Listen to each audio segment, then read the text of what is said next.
Hello, beautiful soul. I've entitled this video, God Serves Me. About a year ago, it was in September last year. I can't really remember the date or the time of the month that it was. But I was moving through something big within myself. I knew I needed something, or this is what my mind was telling me. I needed something to move with me, and I didn't know what that was. And I had been hearing about the book Conversations with God, that Neale Donald Walsch book, and I'd heard about it before over the time, and something inspired me to just go and buy the book, to go to the bookshop and just get it. So I did, and I brought it home, sat down, ready to read, or at least begin reading the book, just to see what all of this was about. And I could not open the book. The resistance I had to even holding it in that moment was just fierce. I didn't even want to read the back to see what was written there. No part of me wanted to flick through the book just to see what page might open that might have some inspired writing in there for me. You know, the way sometimes we might do that. I could not open the book, and I was like, what is going on? And this voice, my own higher voice, I'm going to say it like that, my own voice said, maybe it's time for you to have your own conversations with God. And I decided to go with it. There is an aspect of trainings that I have done in the years before, where we would do spirit guidance writing, where we would engage with our spirit guides, shall we say, or our higher self, or what I now call soul identity, and write from there in relation to a question we might have or whatever. So it wasn't fully new to me doing something like this. But I had never gone in with the intention of actually conversing with God. And so I took out my pencil, took out blank pages, and decided to just have a conversation. I had no question in mind. I just started writing from myself, and then writing from the frequency of God. And I know that the word God can be a very loaded word for very many people. We have the freedom to define what God is for us. We have the freedom to realize that the God that many of us were indoctrinated with is not the God that we are actually speaking about in conversations like this. I remember hearing who is now quite a controversial spiritual teacher, say that the God you don't believe in doesn't exist. And that one kind of sat with me, stayed with me. But coming back to what I'm speaking about, for me, God is the absolute pinnacle of who my true frequency is. Up above me, my higher self, soul identity, beyond that, my full greatness, the pinnacle, if it's even a pinnacle, is God. And this was the level of myself that I was speaking with. And from what I have shared previously, I felt abandoned for a very long time from this level of self, and I'm putting self in quotes. And through this written conversation, and I can't find it anymore to read through it. I know I have it, I just can't find it, and I don't really need to, but through this conversation, the words that came through the pencil onto my page from God was that I serve you, meaning God serves me. also meaning that if God serves me, God also serves you. But in that moment, I just started crying. I couldn't accept this. How could this be the case that God serves me? And I wrote that back. I said that back. How can that even be possible? That's not correct. We are told we serve you. And the reply I got back is, I am already everything. There is nothing that I am not. It is all here, all of it, in the nothingness, in the allness. How can you possibly think there is anything you could give me? And that this is a distortion that us humans think we have to live by. We have been told we have to live by. And it floored me. It floored me.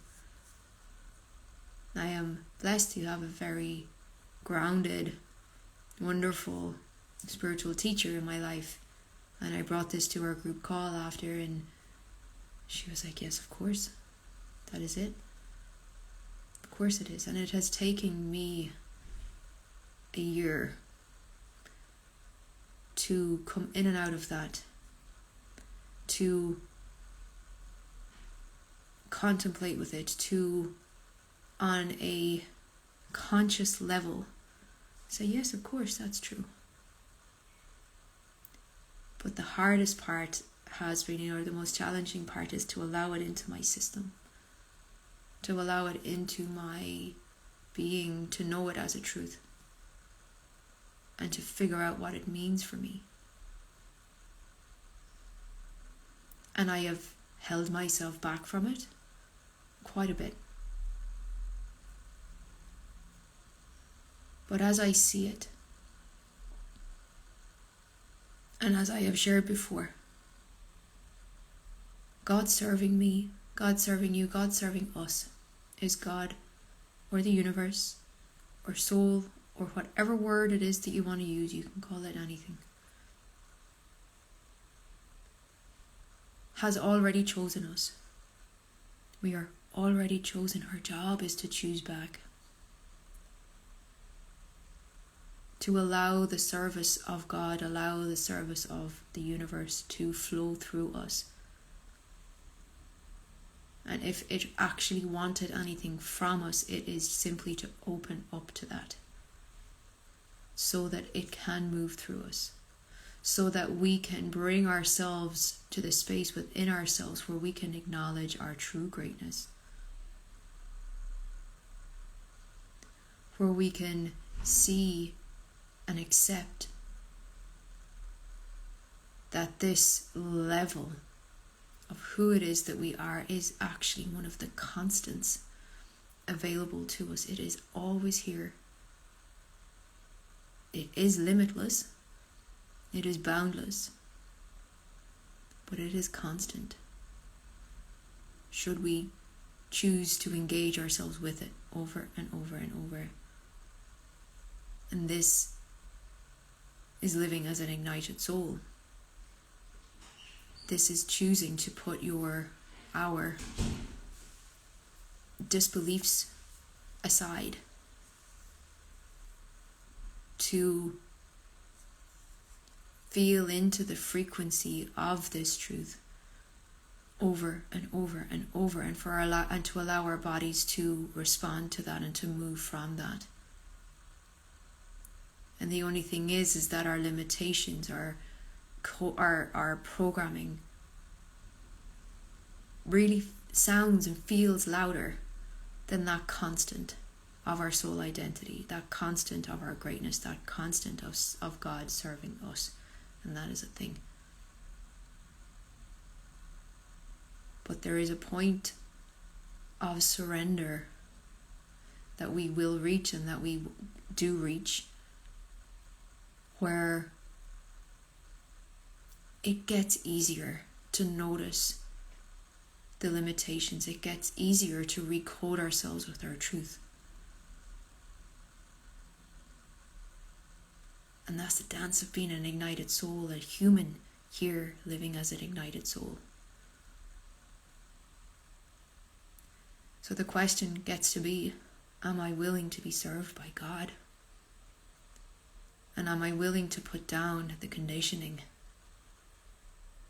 Dissolve the conditioning, delete it, collapse it, whatever way you want to say that. Am I willing to put all of that down and choose myself?